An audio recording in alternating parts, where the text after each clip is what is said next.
Untuk menghitung DR, kita perlu memperhatikan DTD terlebih dahulu. Nah, jika ada DTD, maka DR-nya tetap. Dan jika tidak ada DTD, maka DR-nya dibagi nomor row. Kebetulan resep kali ini ada DTD, jadi DR-nya tetap. Jika ada angka Romawi, contohnya pada kode intep di atas, maka dikalikan kandungan terkecil terlebih dahulu. Selebihnya semua DR-nya sama. Untuk menghitung DM, kita harus memperhatikan umurnya terlebih dahulu. Jika bayi, menggunakan N dibagi 150, di mana N adalah umur bayi dalam hitungan bulan. Jika kurang dari 8 tahun, menggunakan rumus N dibagi N ditambah 12.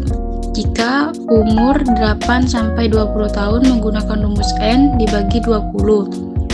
Jika umur lebih dari 20 tahun, menggunakan rumus DR dibagi DM. Untuk DM berhubungan di sini usianya 12 tahun, maka menggunakan rumus N per 20. Jadi 12 per 20 dikali 60 per 300 mg.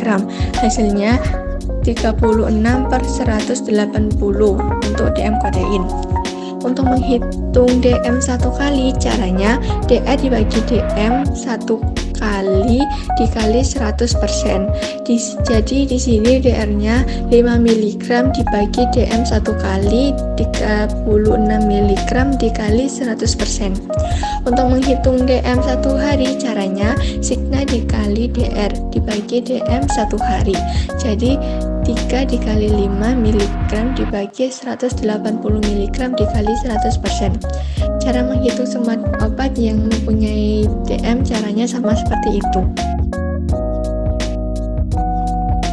DM sinergis adalah menggabungkan obat yang khasiatnya sama. Contohnya, pada resep ini, esakbeladon berkhasiat sama dengan atropin. Jadi caranya tinggal menambahkan saja DM satu kali esakbeladon ditambah DM satu kali atropin. Dan begitu pula dengan DM satu hari esakbeladon ditambah DM satu hari atropin.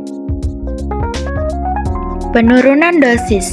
Terkadang saat menghitung DM ada yang overdosis. Nah, untuk penurunan dosis tidak boleh seenaknya. Cara menurunkannya adalah yang ingin diturunkan dibagi yang overdosis dikali DR. Penurunan dosis yang diinginkan harus menggunakan 75% sampai 95%. Contohnya pada obat ephedrine yang overdosis 200% dan saya ingin menggunakan 75%.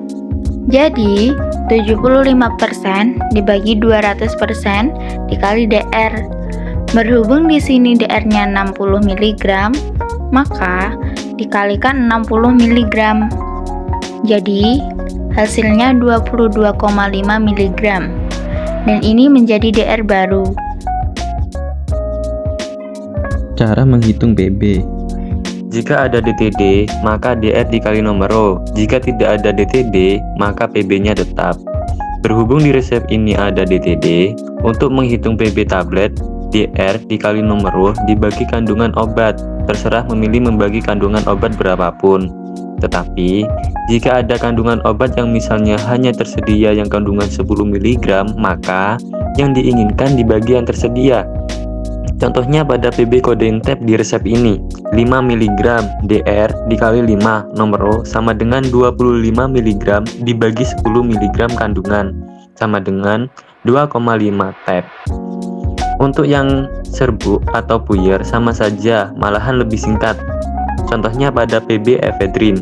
Berhubung tadi DR ephedrine yang 60 mg overdosis, maka menggunakan DR baru yaitu 22,5 mg.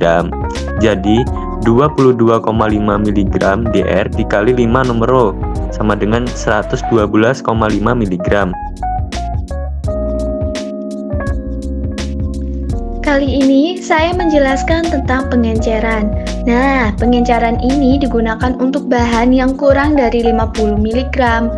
Cara pengencerannya yaitu timbang bahan utama sebesar 50 mg, lalu timbang bahan tambahan secukupnya, dan cara perhitungannya yaitu PB dikali bahan tambahan dibagi bahan utama. Contohnya pada resep ini adalah ekstra beladon yang PB-nya 24 mg. Nah, karena kurang dari 50 mg, jadi kita lakukan pengenceran. Dan saya memilih 400 mg untuk bahan tambahannya. So, timbang ekstra beladon 50 mg, lalu timbang SL sampai 400 mg. Dan cara perhitungannya yaitu 24 mg sebagai berat PB dikali 400 mg sebagai bahan tambahannya, lalu dibagi 50 mg sebagai bahan utama, dan hasilnya 192 mg. Dan sisa pengencerannya yaitu 208 mg dibungkus. Sebelumnya saya menjelaskan tentang pengenceran, dan sekarang saya menjelaskan tentang pengenceran bertingkat. Apa sih perbedaannya? Pengenceran bertingkat digunakan untuk bahan yang kurang dari 1 mg. Nah, sedangkan pengenceran biasa untuk bahan yang kurang dari 50 mg. Cara pengenceran bertingkat yaitu PB dikali 10, lalu timbang bahan utama sebesar 50 mg, dan timbang bahan tambahan secukupnya. Cara perhitungannya yaitu hasil PB yang dikali 10 tadi, lalu dikali bahan tambahannya, dan dibagi 50 mg itu sebagai bahan utama ya. Dan cara yang kedua, kita timbang bahan tambahan secukupnya. Boleh berbeda dengan penimbangan bahan tambahan sebelumnya ya. Cara perhitungannya yaitu PB awal dikali bahan tambahan yang kedua dibagi hasil PB yang dikali 10 tadi. Contohnya pada PB atropin. Di resep ini PB atropin hanya 0,9 mg. Sebelumnya saya memilih 400 mg sebagai bahan tambahan pada pengenceran pertama dan 500 mg sebagai bahan tambahan pada pengenceran yang kedua. So, langsung saja kita lakukan pengenceran ya. 0,9 mg dikali 10 itu hasilnya 9 mg. Lalu timbang atropin 50 mg dan timbang SL sampai 400 mg. Dan cara perhitungannya 9 mg dikali 400 mg dibagi 50 mg itu hasilnya 72 mg, dan sisanya 328 mg itu kita bungkus, dan kita timbang lagi SL sampai 500 mg, dan perhitungannya 0,9 mg itu PB awal dikali 500 mg itu penimbangan bahan tambahan SL yang kedua tadi, dan dibagi 9 mg itu hasil PB yang dikali 10 tadi ya, itu hasilnya 50 mg dan sisanya 450 mg dibungkus.